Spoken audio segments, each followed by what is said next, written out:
Manosque est une commune française, située dans le département des Alpes de Haute-Provence, en région Provence-Alpes-Côte d'Azur. Les habitants de Manosque s'appellent les Manosquins.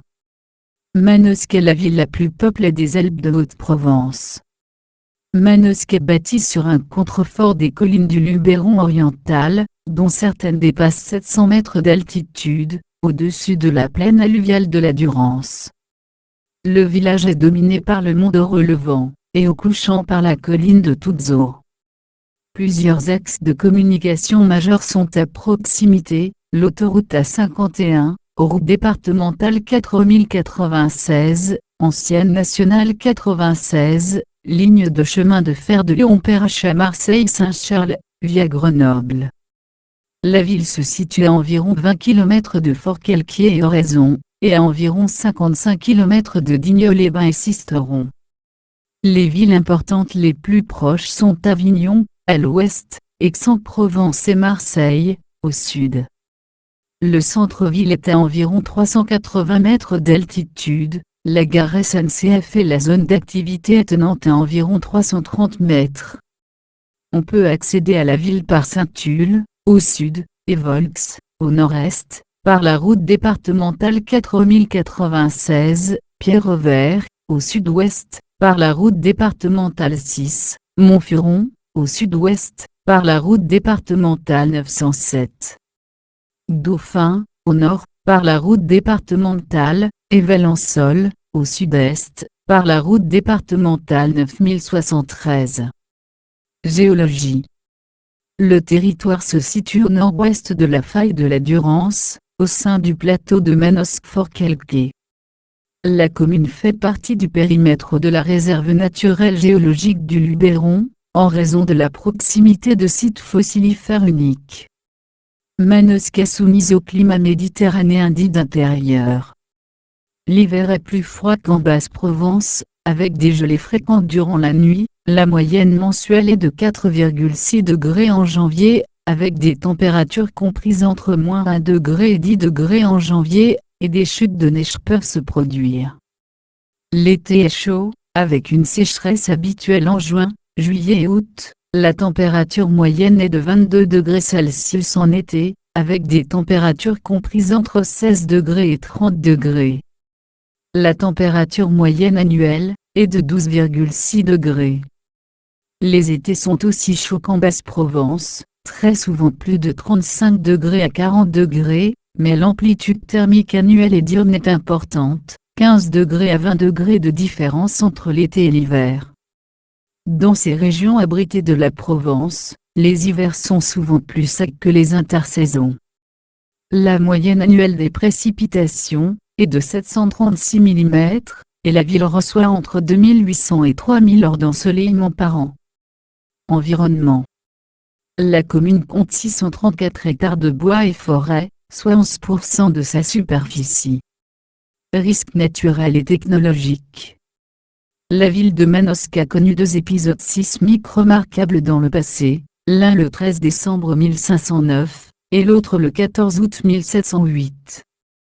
Ces 2 événements ont provoqué des dégâts importants aux constructions, avec une intensité de 8, sur l'échelle MSK à Manosque. Aucune des 198 communes du département n'est en zone de risque sismique nul. Les cantons de Manosque Sud-Ouest, Manosque Nord, et Manosque Sud-Est sont en zone 2, risque moyen, soit le risque le plus élevé du secteur. Les cantons d'Entrevaux, d'Aimé, de Valençol et de Perhuis sont également dans cette catégorie. La commune est exposée à 3 autres risques naturels, les feux de forêt, les inondations, et les mouvements de terrain. La commune est également exposée aux risques technologiques, risque de rupture de barrage. En cas de rupture du barrage de Serponçon, toute la vallée de la Durance serait menacée par l'onde de submersion. Risques industriels, liés aux installations de stockage d'hydrocarbures, géosel et géométhane, classés Seveso, avec un seuil eau. Risques liés au transport de matières dangereuses, par rail, aux routes et canalisations. Il s'agit du transport de matières premières à destination, ou de produits finis en provenance des usines Arkema de Saint-Auban. Par la départementale RD 4096 et l'autoroute A51. Par la ligne de Lyon à Marseille, via Grenoble. Par des canalisations transportant des hydrocarbures, ou de la saumure, reliées aux installations géosel et géométhane, et le gazoduc alimentant le département en gaz naturel. Le plan de prévention des risques naturels prévisibles, PPR, de la commune, concernant les risques d'inondation, de mouvements de terrain et de séisme, a été approuvé en 1997, mais un nouveau a été prescrit en 2006, et concerne également le risque de feux de forêt. Enfin, le plan particulier d'intervention des installations Seveso, géosel et géométhane concerne la commune. La commune est très régulièrement soumise à des arrêtés de catastrophes naturelles, pour des inondations et coulées de boue, 4 fois depuis 1987, des mouvements de terrain dus à la sécheresse, 10 fois depuis 1989, et pour des glissements de terrain en 1994. En 2010, la conduite alimentant en naphta, les stocks de géosel a cédé, occasionnant une fuite de 200 mètres cubes. Une étude d'impact du centre CEA de Cadarache, distant de 15 km de la commune, a été réalisée en décembre 2015. Toponymie. Attestée sous la forme Manuesca en 978 et 984, Manuesca en 1013, Manuacha en 1019, Manocham en 1205, Manosco au XVIe siècle. En occitan provençal Manosca, selon la norme classique, ou Manosco, selon la norme mistralienne. En occitan médiéval on disait Manoasca. Le nom du village, tel qu'il apparaît pour la première fois dans les textes vers 978-984, Manoasca, est interprété de différentes manières. Une racine oronymiquement, montagne, colline, élargie par le suffixe asque, dans ce cas, le toponyme serait antérieur au gaulois. Un nom tiré du latin manua, avec, mais sans certitude, le sens du mot occitan manuel, gerbe, liasse de paille préparée pour servir à la couverture d'une habitation, chaumière, selon Ernest Nègre. Une légende provenant d'écrits latins, publiée plus tard dans le livre Superstition et Survivance, paru en 1896, parlant d'elfes et de gorilles blancs, annonce que le nom de la ville viendrait de son précédent titre Manus Quartus, qui veut dire quatre mains, ce qui expliquerait l'origine du blason.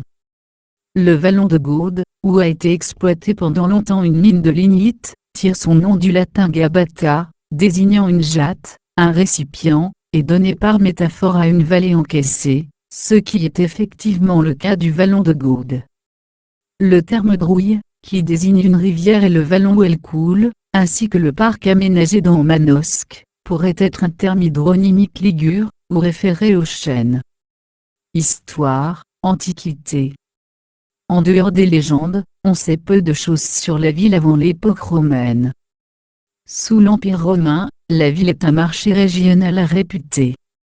Parmi les découvertes archéologiques, le site des Passaïrs, atelier de potiers fabriquant des amphores vinaires, permet d'établir que la zone de Manosque était, grâce à la proximité de la voie domitienne, fortement intégrée à l'Empire romain, et fortement pénétrée de ses modes de vie.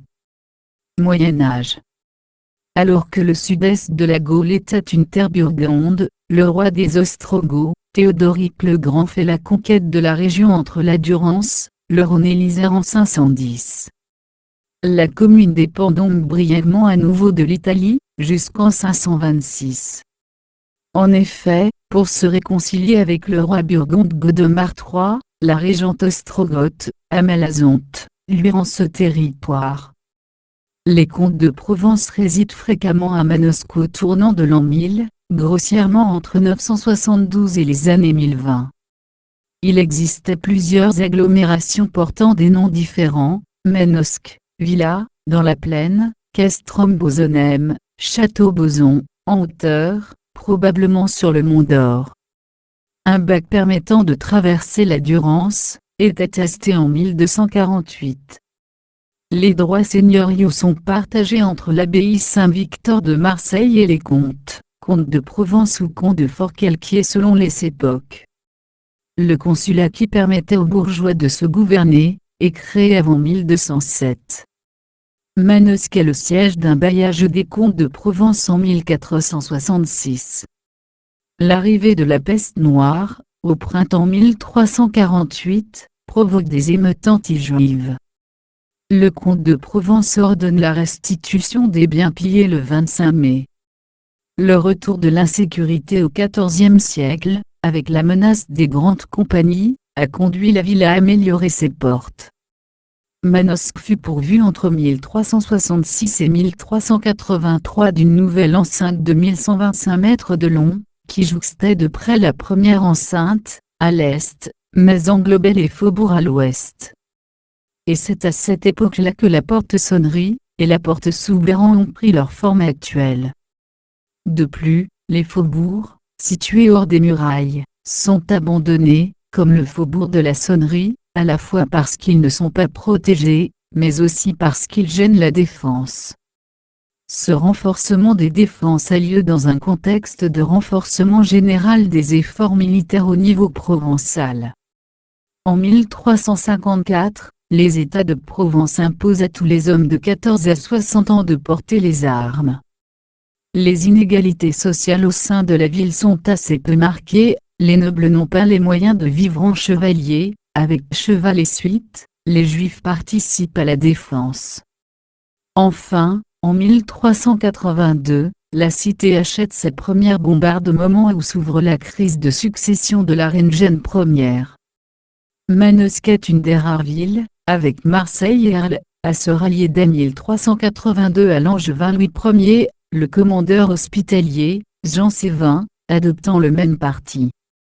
Ce ralliement précoce leur est profitable. En novembre 1383, l'impôt de cavalcade est réduit, et Jean Sévin prête hommage en 1385, pour la commanderie et la communauté.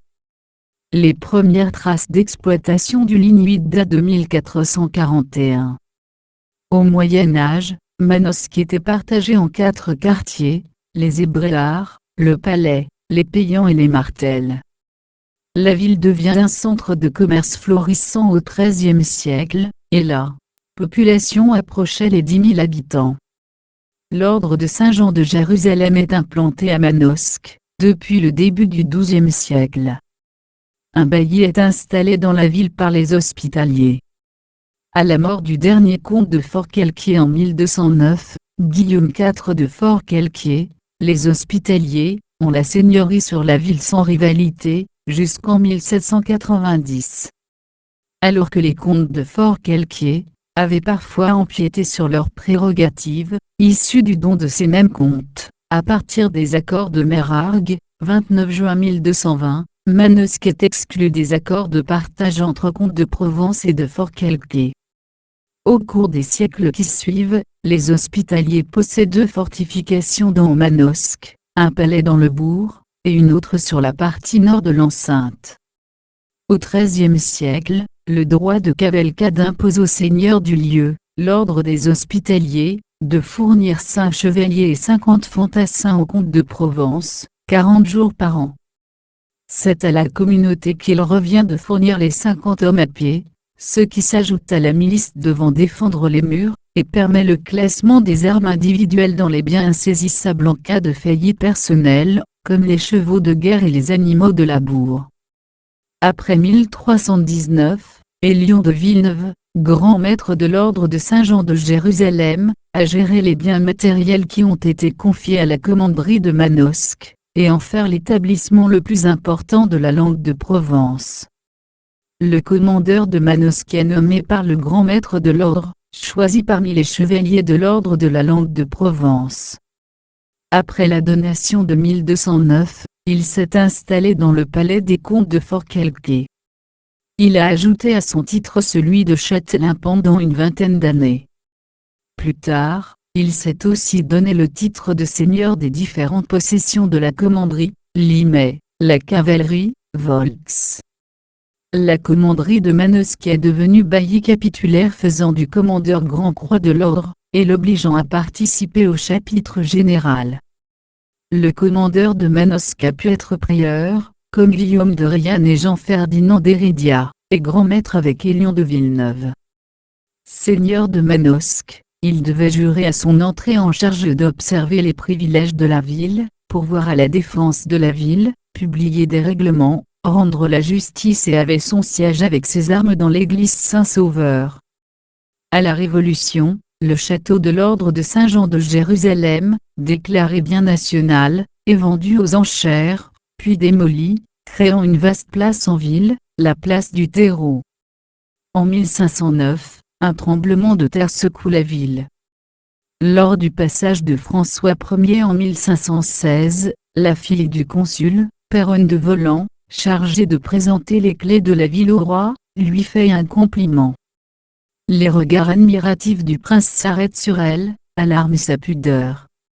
Pour faire disparaître la fraîcheur de son teint, et les charmes que la nature lui a prodigués, elle expose son visage à des vapeurs de soufre.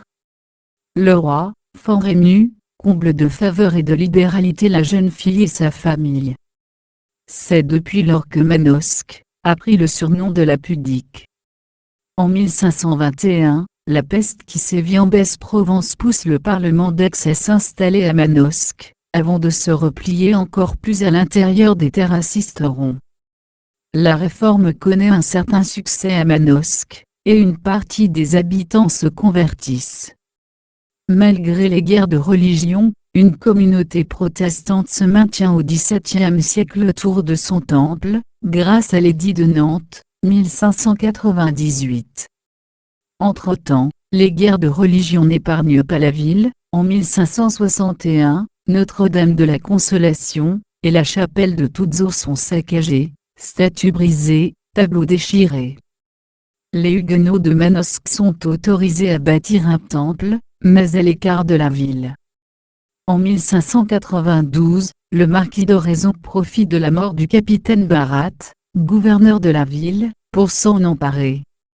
L'édit de Fontainebleau, 1688, est fatal à la communauté protestante de la ville, qui disparaît, ses membres émigrants ou étant convertis de force.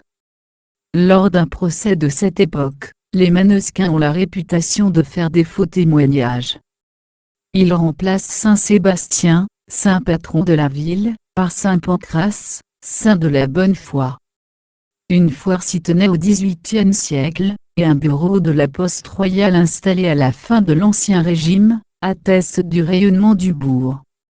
À cette époque, la vieille ville s'agrandit vers l'est pour prendre ses dimensions actuelles. En raison de sa situation, de lieu de passage, la ville est fortement touchée par les différentes épidémies qui ravagent la Provence, la peste en 1720 et le choléra en 1834. Cette dernière épidémie est évoquée par Jean Genot, qui place à Manosque une partie de l'action de son roman, Le Hussard sur le toit. Avant la Révolution, Manosque, comme toutes les villes de cette époque, est soumise à des révoltes épisodiques mais violentes. Ainsi, en 1707, la ville s'agite à propos d'un petit berger des environs, qui aurait été enrôlé de force par des sergents recruteurs. Les consuls de la ville interviennent, sans obtenir la renonciation des sergents, mais dans la confusion provoquée par la foule, le berger s'enfuit. Mais la concordance de vue entre la municipalité et le peuple est rare. Dans les années 1760, les membres de la municipalité sont même attaqués lorsqu'ils distribuent les billets de logement, destinés à procurer un logement d'office aux soldats d'un régiment de passage, le peuple jugeant que certains ont bénéficié d'exemptions indues. Le pic est décidé par le conseil municipal pour percevoir les droits d'octroi sur les biens entrant en ville, provoque une forte contestation, et en mars 1760, le peuple se réunit en assemblée extraordinaire pour délibérer contre cette taxation. Révolution française. Peu avant la Révolution française, l'agitation monte.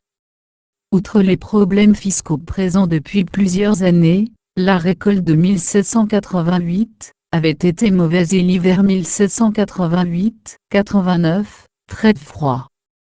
L'élection des États généraux de 1789 avait été préparée par celle des États de Provence de 1788 et de janvier 1789, ce qui avait contribué à faire ressortir les oppositions politiques de classe et à provoquer une certaine agitation.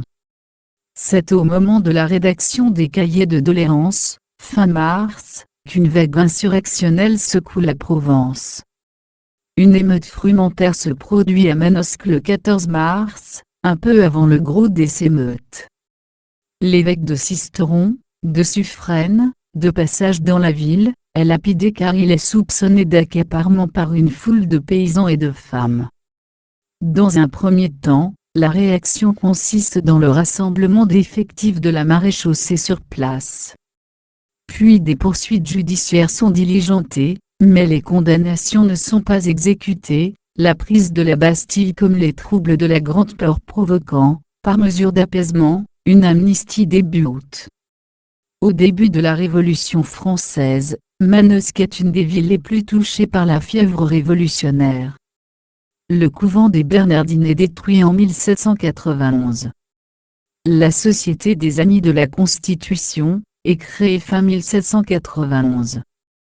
Le 28 septembre 1792, le club doit payer une forte amende au club de Marseille, car son représentant Isoard a été attaqué à Manosque, et les clubistes marseillais menaçaient d'opérer une descente en armes sur Manosque.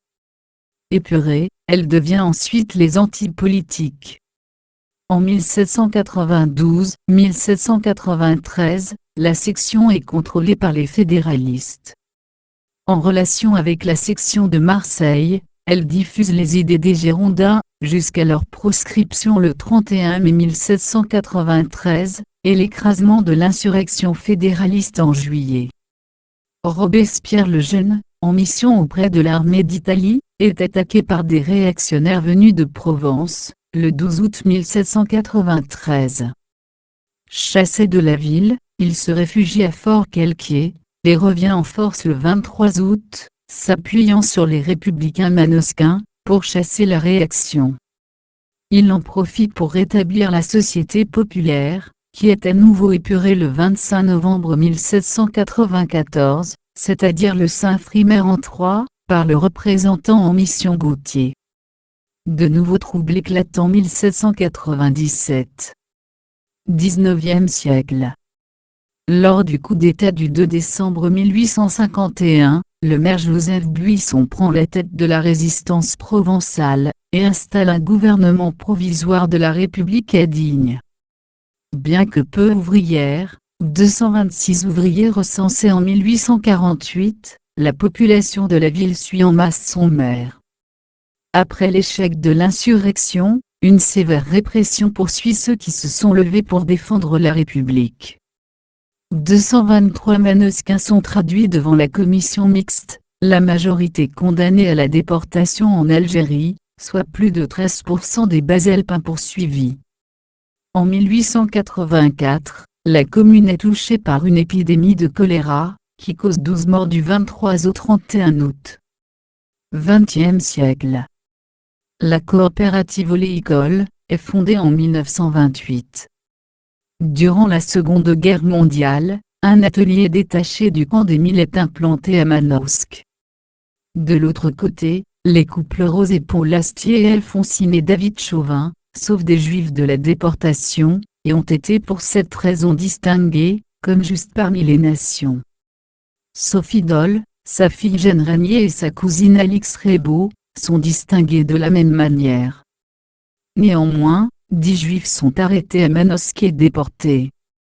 Pour préparer le débarquement de Provence, 2 équipes Jetburg sont parachutées les 8 et 9 août, afin d'agir sur les arrières allemands, et notamment sur les voies de communication. Disposant du soutien de 3000 FFI, elles prennent le contrôle de la RN 96, qui permet de remonter la vallée de la Durance, de Manosque à Veynes. Au cours des opérations suivant le débarquement, les forces alliées franchissent très tôt les premières défenses allemandes, et se lancent dans de rapides offensives de débordement, afin de couper les voies de retraite à la Wehrmacht. Une colonne, partie le 17 août de Villedeban, franchit la Durance le 20 août au sud de Mirabeau.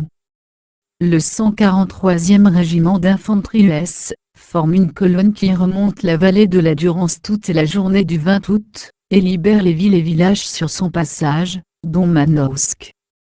Après la libération, les armes et explosifs parachutés dans la région par les Alliés sont rassemblés et stockés dans les caves de la coopérative oléicole de Manosque. Le 29 novembre 1944, une explosion accidentelle provoque sa destruction, des parpaings sont projetés à plus d'une centaine de mètres. Les 4 résistants du maquis de Montaigu, qui assuraient la surveillance du dépôt, sont tués dans l'explosion. Les mines de Gaude, qui employaient 350 ouvriers, ferment en 1965. Grosse bourgade au début du XXe siècle limitée à la vieille ville et ses faubourgs, la ville s'est grandie considérablement des années 1950 aux années 1970, quadruplant sa population en 30 ans. Morphologie urbaine. La vieille ville, entourée de boulevards qui la séparent nettement du reste de l'agglomération, est bâtie sur une colline entre le vallon de Drouille, sud-ouest, et celui des Couquières, nord-est. Les anciens faubourgs bâtis autour du centre ancien sont peu étendus, et dépassent à peine les 2 vallons. Le lycée des Iscles et la salle des fêtes Sco-Manosco sont construites sur l'ancien crassier de la mine. Autour se sont construits les quartiers récents datant de l'explosion démographique de la ville dans les années 1950-1960, triplement de la population, et une urbanisation de plus en plus diffuse gagne les collines et la plaine alluviale. Les zones industrielles et commerciales sont toutes situées dans la plaine de la Durance, tandis que de plus en plus de maisons sont construites sur les flancs des collines, quelquefois en terrain boisé, d'où une grande vulnérabilité en cas d'incendie de forêt, notamment à proximité du quartier résidentiel de la Pinède en 2005, ou au quartier de la Thomasine, mis en danger par des coulées de boue. Survenant après un incendie, également en 2005. Si de nombreux petits commerces et services administratifs sont implantés en centre-ville, celui-ci reste essentiellement résidentiel. Les ronds-points de la ville sont ornés d'après des thèmes propres à l'histoire de la ville. À Manosque, l'oléiculture est soutenue par le groupement des oléiculteurs de Haute-Provence et du Luberon. Alors que la production d'huile d'olive était très importante jusqu'au début du XXe siècle, avec 200 000 pieds et 632 hectares, elle s'effondre pour tomber à 23 300 pieds en 1994. Le renouveau de l'oliveraie a été subventionné par le ministère de l'Agriculture et le parc du Luberon. Outre son rôle économique, l'oliveraie peut aussi être utile dans la limitation des incendies de forêt, en tenant le rôle de pare-feu. Les oliviers sont essentiellement cultivés pour la production d'huile d'olive de qualité, alliée à une requalification des paysages, l'olivier étant aussi utilisé comme symbole de la culture provençale à des fins touristiques. Dans cette optique, environ 12 hectares ont été remis en culture sur le Mont d'Or, symbole de la ville. En 2005, l'oliveraie atteint 34 000 pieds et 236 hectares. Cette activité agricole, qui est souvent le fait de non-agriculteurs, a un impact important sur la ville. Le moulin de l'Olivette, moulin à huile coopératif situé dans la ville, a reçu de nombreuses distinctions nationales, et notamment plusieurs fois la médaille d'or de Paris. La contribution de l'oléiculture au paysage autour de la ville est importante, lui donnant le caractère méditerranéen apprécié des touristes. Les collines à proximité de la ville, comme le Mont d'Or ou Toudzot, sont couvertes d'oliveraies, de la variété rosée du Mont d'Or, ce qui en fait des lieux de promenade. Vigne. La vigne, composante de la triade méditerranéenne, est présente anciennement. Au XIXe siècle, le vin produit est destiné à l'autoconsommation, sa qualité permettant de le vendre sur les marchés régionaux. Actuellement, 123 hectares sont plantés en vigne. La commune est la deuxième productrice de vin du département, sous les labels de vin de Pays des Alpes de Haute-Provence, et a aussi Pierre Vert. Lieux et monuments remarquables. place de l'Hôtel de Ville. La vieille ville, caractérisée par un plan en forme de poire, est entourée de boulevards qui ont remplacé les anciens remparts, dont il ne reste que quelques vestiges, comme les portes Sonnery et Soubeyran, d'où une séparation très nette avec le reste de la ville. Avec de hautes maisons bordant des rues étroites, la vieille ville est restée typiquement provençale. La construction et l'urbanisme obéissent à des règles strictes, et la circulation des voitures y est restreinte. Art religieux. Autel de l'église Notre-Dame de Romigier, et sa Vierge en marbre de Pierre Puget. La vieille ville possède 2 églises catholiques. Notre-Dame de Romigier, dit place de l'Hôtel de Ville, est une église romane située place de l'Hôtel de Ville, et classée monument historique. Elle a été restaurée au XVIIIe siècle. L'église abrite une statue de la Vierge Noire, la plus vieille de France selon Serge Panarotto, et accueille sur sa façade une Vierge en marbre de Carrare par Pierre Puget. Dans une chapelle, à l'extrémité du bas-côté gauche, se trouve un autel, formé d'un sarcophage en marbre du IVe siècle, et une statue en bois du XIIe siècle, Notre-Dame de Romigier. L'autel est un sarcophage du Ve siècle.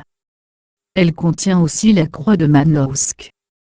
Saint-Sauveur, place Saint-Sauveur, est une église de style romano-gothique, XIIe et XIIIe siècle, classée monument historique. Son campanile s'est écroulé lors du séisme de 1708.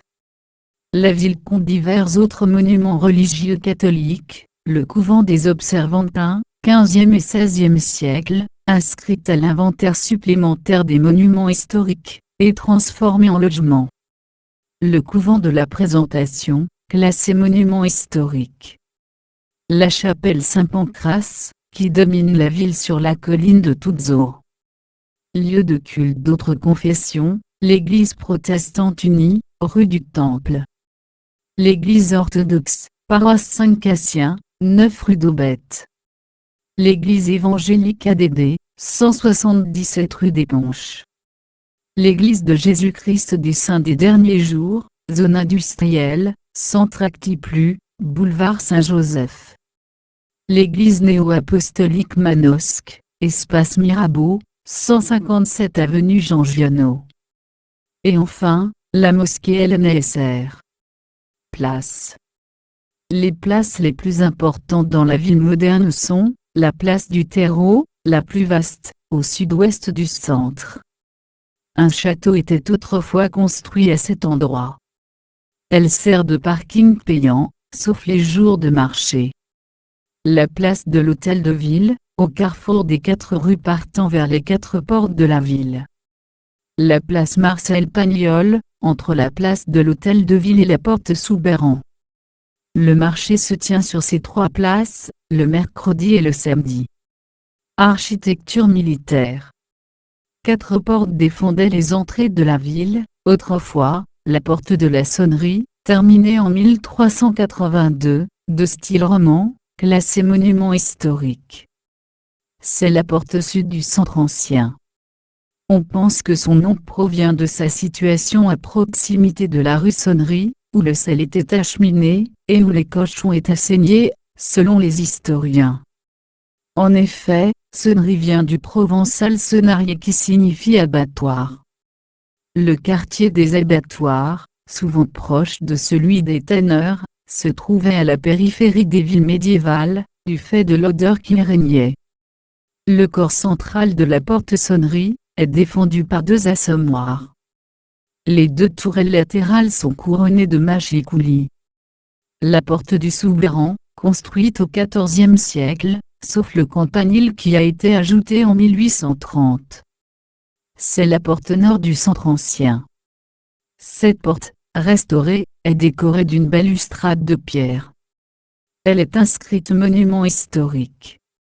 La porte Guillaume-Pierre, dont la décision de destruction est intervenue le 8 février 1835, a été reconstruite en 1986. C'est la porte ouest du centre ancien. La porte d'Aubette, détruite et non reconstruite. C'était la porte est du centre ancien. L'ancien château du Mont d'Or, duquel il reste une tour ruinée du XIIe siècle, inscrite au monument historique. Le pont sur la Durance. Un premier pont suspendu est construit en 1838-1843, mais il est emporté par la crue millénale de novembre 1843, quelques jours avant son inauguration. Sa reconstruction est achevée en 1847. Il est restauré une première fois en 1891. Financé par le Trésor royal et garanti par le péage, payé jusqu'en 1882, il mesure 200 mètres de long et 5 mètres de large. Il est remplacé par un nouveau pont en 1939, toujours en service, portant une travée de 205 mètres, pour une largeur de 6 mètres, avec 2 trottoirs. Il a été endommagé par des bombardements en 1944, certains câbles ont été changés en 1956, d'autres en 1989. Depuis août 2019, le pont a été remplacé par un nouveau pont en raison de sa vétusté. Architecture civile. L'hôtel de ville, bâtiment de style Renaissance, inscrit au monument historique. Dans la salle du conseil, il est possible d'admirer une remarquable mosaïque datée de la fin du IVe siècle, dite mosaïque de la Villa Pèbre, découverte en 1859 près de Vinon-sur-Verdon, et composée de 3 scènes, dont les 3 Grâce et Bacchus chez Icarios. L'école de musique, vestige des couvents des Carmes et des Observantins. L'hôtel d'Herbès, bâtiment de style XVIIe, abritant la bibliothèque municipale. La maison de Jean Genot, située dans le quartier Ilou Paraïs, c'est demeure où vécut l'écrivain de 1930, à sa mort en 1970. Il y créa la plus grande partie de son œuvre. Elle est ouverte gratuitement à la visite sur rendez-vous exclusivement. Elle est inscrite au monument historique. Le château de Gassot, ancienne résidence de la famille de Lotte, monument historique. L'ancien hôpital, du XVIIIe siècle, qui a été détruit. Le pont du Moulin Neuf, vestige de la mine de Goutte située à proximité de la gare, est orné de peintures, et d'un wagonnet en 2013. Ce texte provient de wikipedia.com.